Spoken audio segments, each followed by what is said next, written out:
Sit back, relax. It's a musical chat. We can all get along if we just sing this song. This versus that.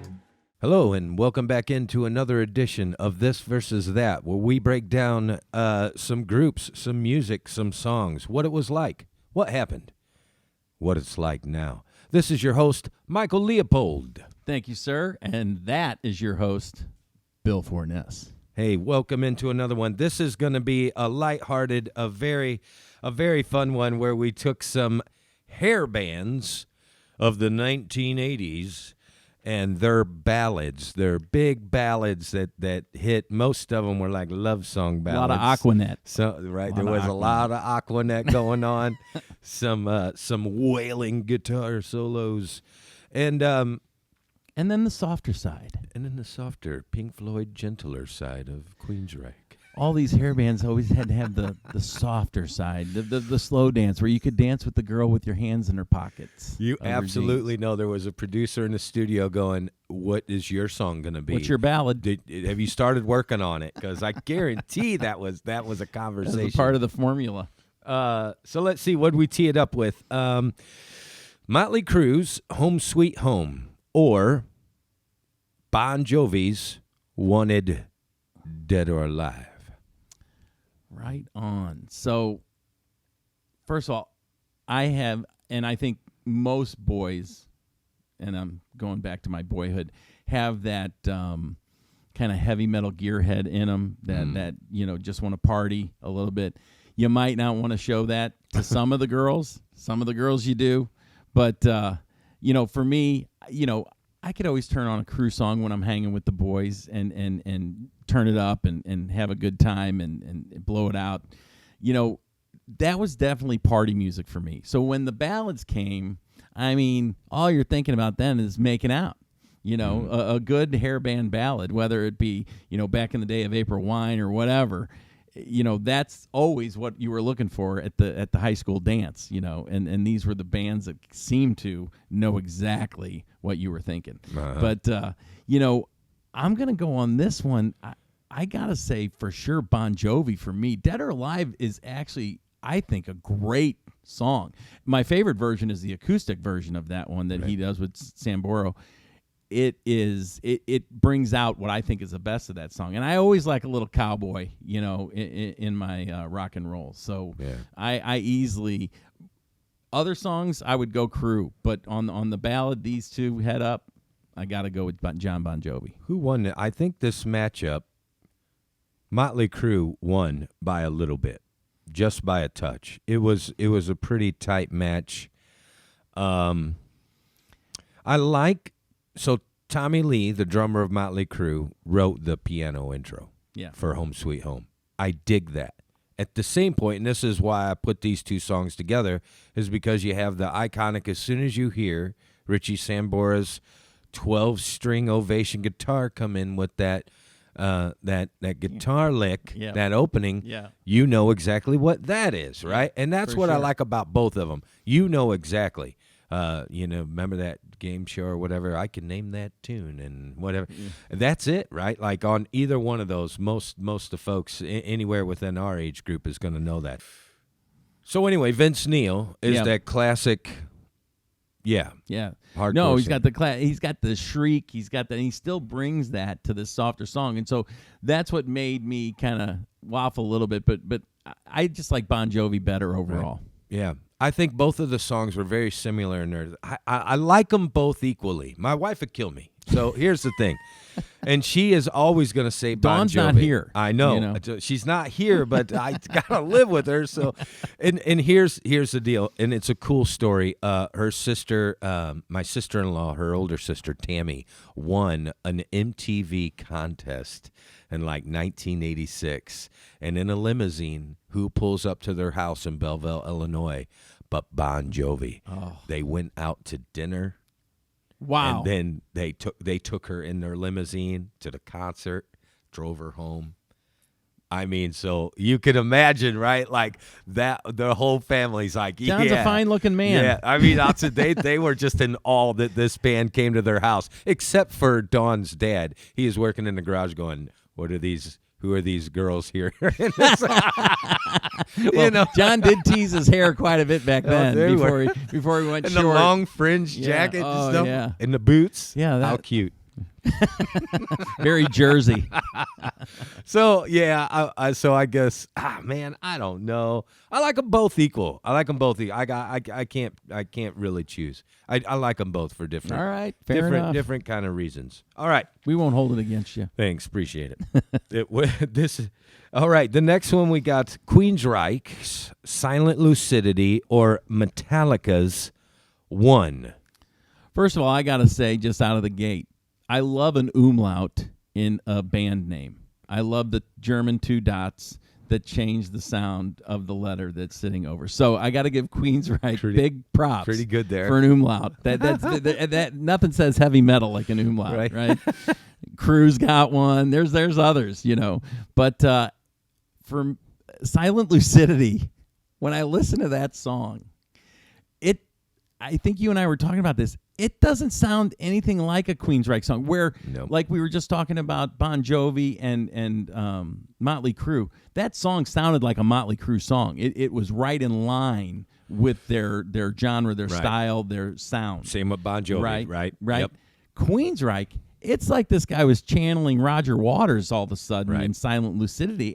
And I'm not saying that that's a bad thing. I mean, obviously Roger's a successful songwriter and musician, and Pink Floyd is amazing. Right. But I think you got to try to stay in your voice. And so that one, they kind of lost me on that one. And so Metallica, on the other hand, I thought One, from the opening sounded just like Metallica. Now, definitely later in their game, or for some fans of Metallica at a crossroads that I think you'll go into maybe a little more. But I like this song. I think that this is an easy winner over Queensryche in this matchup. Yeah, and the cool thing is, and I don't know who it was who said that they saw Queensryche open for Metallica. Someone, I think someone it was in my group, someone mentioned it, and I did too. Matt Reedy. First time I saw Metallica was in '88, and Queensryche was the at opener. the Kiel Auditorium. Me too, and what an awesome show. And here's the thing: so that's before Silent Lucidity had come out. Yeah, Queensryche played an entire concept album called Operation Mindcrime, which is just a really cool. A concept album. So he's into concepts, right? So we kind of know what's going to happen here in the future. He writes a song that maybe could have gone on the wall. Right. Well, no, that's a good point. So if his idol or hero is a band like Pink Floyd or Roger Waters, you can see the natural inclination. I think he was into that thing. And it's a great album. And Metallica, they do one, this is the first time that they ever do a video. And some folks, maybe didn't like that idea. They became commercialized, then the next album blows up and it becomes their biggest record ever, the Black Album. So there's a lot of folks who think that Metallica sold out right at this point, because musicians shouldn't make any money.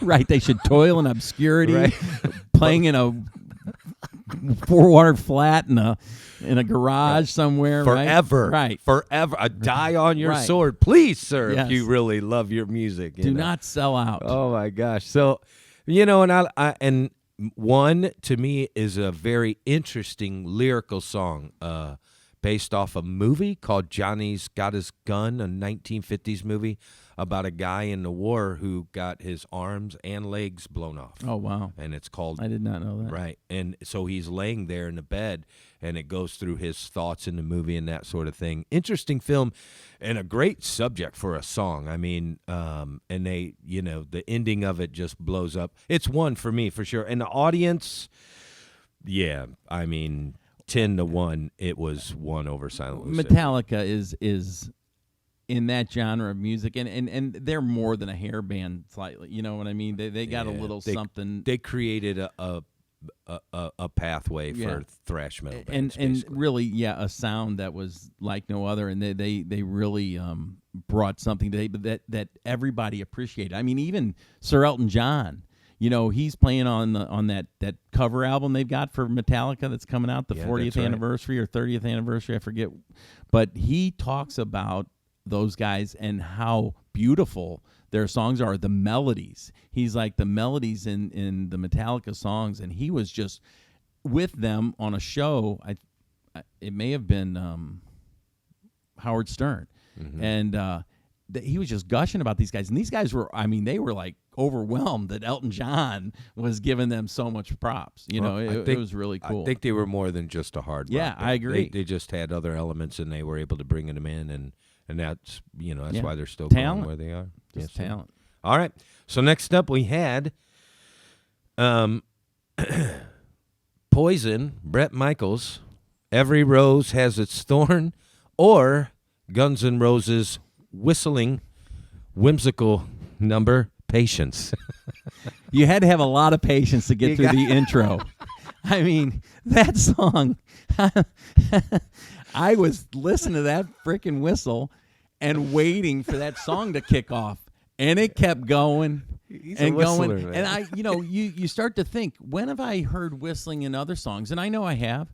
And sitting on the dock of the bay, maybe. Right. But that's at the end, isn't it?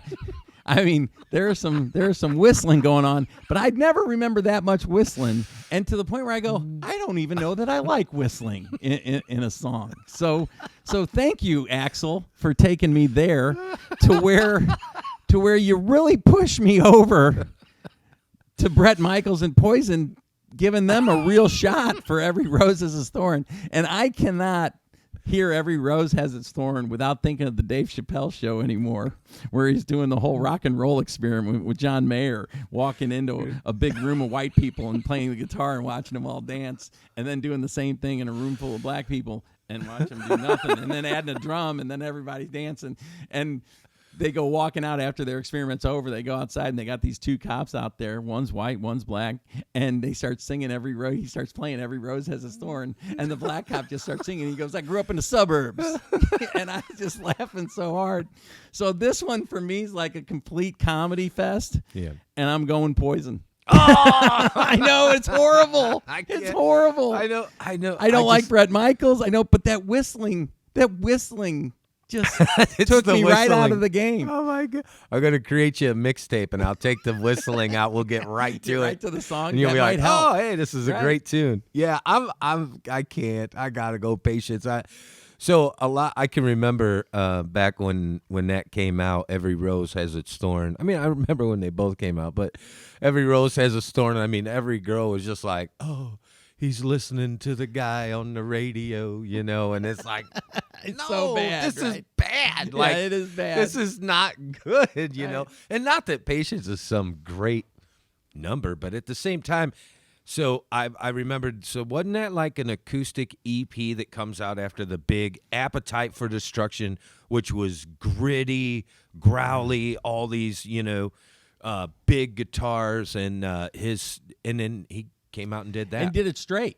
It was really cool. He did it straight. It definitely wasn't in his Axl persona. You know what I mean? Joe Leroy. I'm sorry. Hold on. He says Every Rose because I cringe when I hear Axl whistle. So I got somebody with me. I got somebody with me. The whistling is just a problem. Stephen Barr says Every Rose, but I mostly don't care. Okay, I'm with you. I'm with you on that too. These days I mostly don't care. But hey, if you go back to in 1987 or whatever this is, and I'm like, yeah, these are very relevant. You know, like, how about Campanella coming back with the lesser of two evils? I'd have to go with Patience. But then he throws us this. Check out Chris Cornell's cover of that one, better than the original. So I might like that song. Maybe Chris doesn't whistle. If he does, is it an automatic shut off? Right. I'm not listening. No, I don't know. It might Did you whistle? If Chris whistles, maybe he does it just as to turn the knife a little bit. I can whistle better than you, Axl. I whistle better than you. Okay, wonderful. Yeah, Patience blew it out of the water. I don't know if I'd said that already, but yep, Patience won. Next, we got Extremes, More Than Words, or Tesla's Love Song. Who won? That's what I want to know.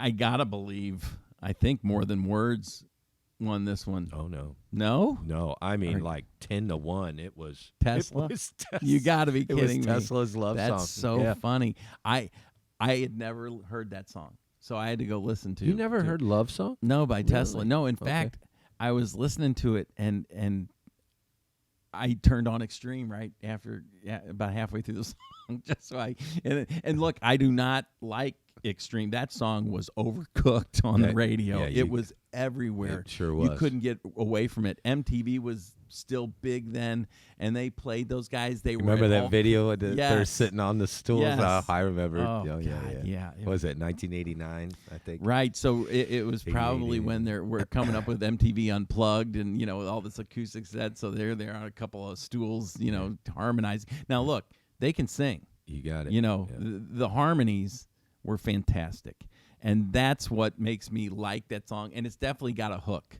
There's definitely a hook there. I was never a Tesla fan, so it's probably not even fair, this matchup for me, because I was not able to give them a real, listen to give it fair. I just jumped to what I knew in this case. So, Okay. I'm going to go with whatever you go with here, because you, my friend, are a heavy metal god from when you were a young man. I know that was the Heavy metal big, god. the big Well, influence. It was. Yeah. It was. I mean, so I'll say that.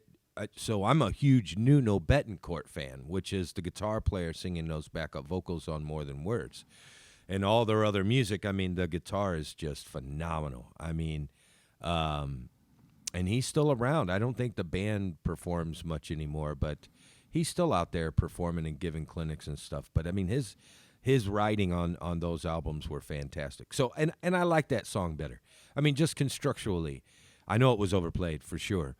Constructually, I like it better. At the same time, a song, and I like Tesla, but even does it stand the test of time? If you go listen to them perform now, especially that song, he can't sing like that now. But More Than Words, those guys, and there is some footage of not too long ago, maybe 2015 or so, that I looked up, and it sounded great. They sounded it sounded better. Those fellows look like they took better care of themselves. I think they may have took better care. Yeah, of themselves. they look like that they knew their voices were important, and they didn't overdo it with the smoking and the I think they and the cared. carousing. Yeah. Yeah. All right, and then lastly, we had Skid Row's "I Remember You," or Cinderella's "You Don't Know What You Got Till It's Gone." I shouldn't have done that. Yeah. But I did it anyway. Yeah, I'm without a doubt Cinderella on that one. I had some friends that were totally into Cinderella, and I heard that song plenty in the backseat of cars. Not so much their foe in this one, but I definitely had a bunch of friends that were on my soccer team that were completely into all the heavy metal bands. I mean, it was funny because we, as a group of guys, we all hung out, we all liked each other, but there was a musical taste, and when we were traveling on a bus together, that's how we divided up. Who listened to the metal, who listened to like Right. Tears for Fears and stuff like that. That was more my lane, It was just funny how soccer teams split up. And I mean, guys wearing their favorite heavy metal T-shirt underneath their jersey, that was their lucky T-shirt. They were, Motorhead, Motley Crue, Yeah. Cinderella. It was all Dawkins. That was a big one. Those tees were a big deal. Yeah, they were. They had a lot to do with identity back then. Right on. Sure do.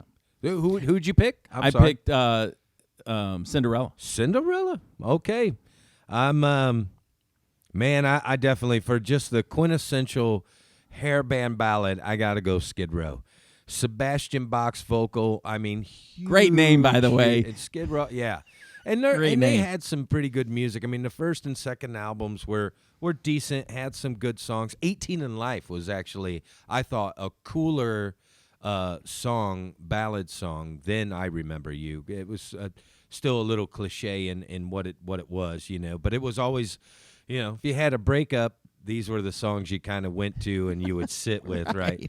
I Right. remember you. But 18 in Life had this edge, the guy fired his sixth shot to the wind or whatever, and he ends up going to jail, and that's his buddy.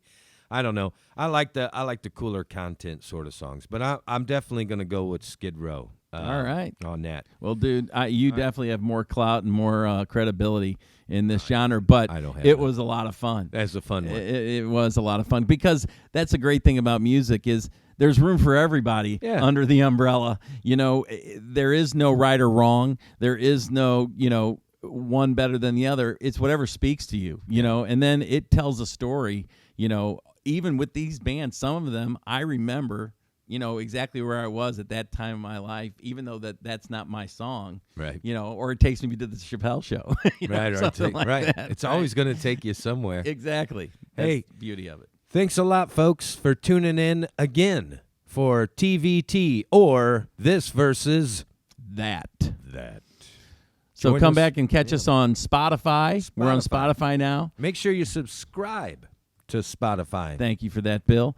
And don't forget to check us out either on Facebook or Anchor is another place where you can listen. And then YouTube. And subscribe to YouTube. Hit that thumbs up button if you got one of those on any of these pages. It helps. We like it. And it doesn't take much to go from like to love. Hey, and put your comments in there. We like it. I mean, we saw a lot of people comment this week that they didn't like any of this stuff. I saw words like barf, ick, ook, all kinds of stuff. And that's okay. You know what? And tell us why. Tell us why for sure. But hopefully next week you'll be seeing something that you do like that you will have a lot to say. And that's the beauty of it, too. Everybody's going to get a turn because there's not going to be anything we don't leave unturned. We're going to look at just about any genre you can imagine eventually. We're going to look at what you like and what you don't. All right. Adios. Adios. This versus that. This versus that. Sit back, relax. It's a musical chat. We can all get along if we just sing this song. This versus that.